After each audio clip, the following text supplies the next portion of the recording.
Assalamualaikum Sobat Islam. Kisruh yang makin meluas usai kemunculan Ibu Ida Dayak yang terus direcoki beragam kepentingan kini makin panas dan menegangkan. Kisruh yang kini mulai masuk dan tertuju kepada para tokoh besar Kalimantan dan ramai mulai menanggapi ungkapan pesulap merah yang sebelumnya mengomentari sang petualang Ibu Ida Dayak yang telah banyak membantu orang sakit dengan keahliannya tersebut. Saat ini banyak tokoh Kalimantan menanggapi hingga menantang balik sang pesulap untuk pembuktian kesaktian seperti halnya Panglima Tambakbaya, para tokoh lain hingga Panglima Jila turut dibawa namanya oleh media yang coba menanggapi pesulap merah dengan ragam narasi yang bernada keras dan mengejutkan. Melihat ragam komentar yang mulai menegangkan hingga mengancam ketentraman, seolah lupa dengan pesan sang petualang Dayak yang menyerukan perdamaian, tolong-menolong dan persaudaraan, hingga Ustadz Ade Hidayat menegaskan hal penting terkait ini. Selengkapnya, mari kita bongkar dengan menyimak videonya sampai selesai agar tidak salah paham.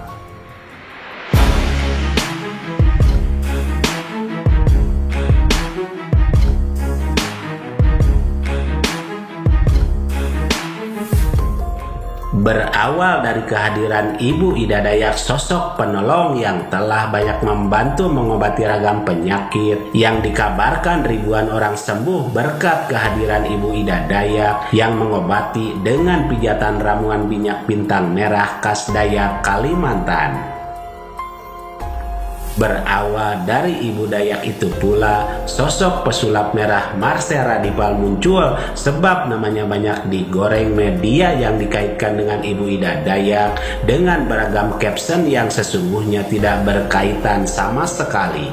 Hingga akhirnya pesulap merah mengomentari seputar pengobatan yang dilakukan sosok Ibu Ida Dayak tersebut. Parahnya ungkapan lantang dan keras Marcel Radipal yang rencananya membongkar praktek pengobatan yang menggunakan trik sulap untuk mengelabui pasien dianggap salah sasaran banyak tokoh dan pemuka Dayak Kalimantan dan merupakan sebuah tantangan, hingga menyinggung para tokoh atau Panglima Kalimantan yang pada akhirnya kini bermunculan tantangan balik untuk pesulap merah hingga kisruh terjadi di berbagai sisi. Melihat kondisi yang mulai panas dan menegangkan bermunculan dan apa rencana besar pesulap merah sebenarnya hingga pentingnya penegasan lengkap, inilah tanggapan Ustadz Ade Hidayat yang memperingatkan hal penting terkait ini. Jadi yang pertama, kalau memang itu dianggap penting untuk ditanyakan, masuk tapi dengan jalan yang lembut. Masuknya bagaimana? Ada orang keras yang tidak menginginkan apapun dari kita kecuali maaf. Maka datang dengan mengatakan, saya mohon maaf kalau selama ini memang ada tindakan sesuatu yang kurang tepat, kurang baik. Saya tidak akan mencari argumentasi untuk membela, tolong maafkan saya. Dan mohon izin dari apa yang tadi kamu sebutkan, kira-kira bisa ditunjukkan supaya saya bisa koreksi. Biasanya kalau sudah seperti itu ada dua tingkat. Kalau orang masih kekeh, di situ dia akan mulai menurun. Ya udah, sudah nggak apa-apa, aku maafkan. Tapi di belakang dia berpikir, dan itu sudah menurunkan tensi untuk memperbaiki diri. Tapi kalau dia ingin berubah menjadi baik, maka dia akan menerangkan dengan sesungguhnya, saya juga minta maaf, sebetulnya saya nggak suka kamu kemarin begini. Ya udah, saya katakan aja begini, dan begini.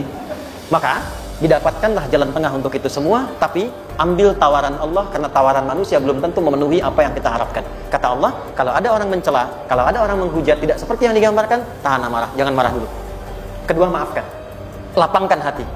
Kalau dipandang patut diklarifikasi, datang, turunkan diri kita. Kalau perlu minta maaf, minta bimbingan, minta petunjuknya, dan tunjukkan di balik yang disoal itu supaya diperbaiki. Kalau dengan cara itu belum mampu juga kemudian merubah dia lebih baik, maka tinggalkan perdebatan. Orang yang meninggalkan perdebatan saat ia dalam posisi benar, kata Nabi, akan dibangunkan untuknya istana di pinggiran surga.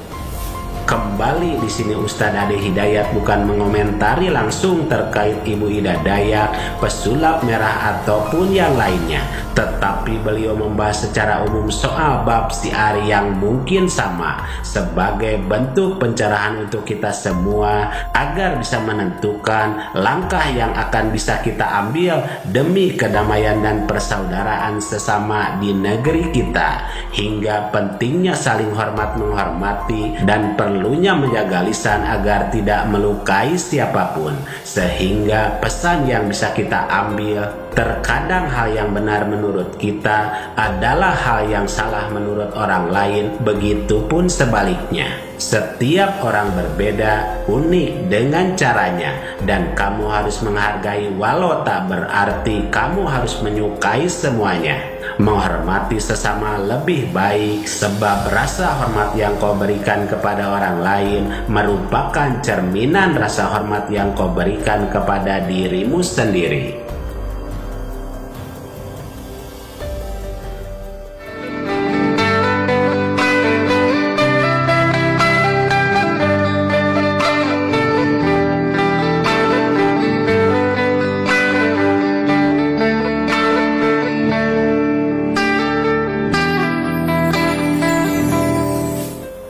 Mari kita bijak dan cerdas serta selalu mengambil yang baik dan meninggalkan yang kurang baik terkait berita dalam video ini maupun yang lainnya.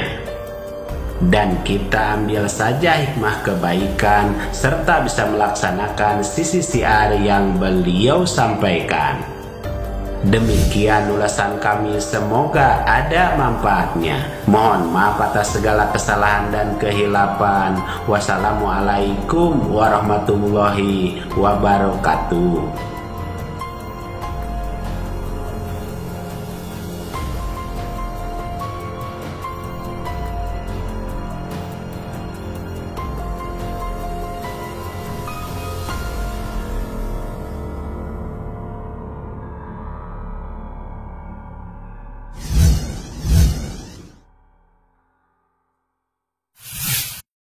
Harta yang kita cari pagi, petang, siang, dan malam itu belum tentu kita nikmati. Maka salah satu investasi akhirat sampai ke alam barzakh kita adalah pembangunan pondok pesantren.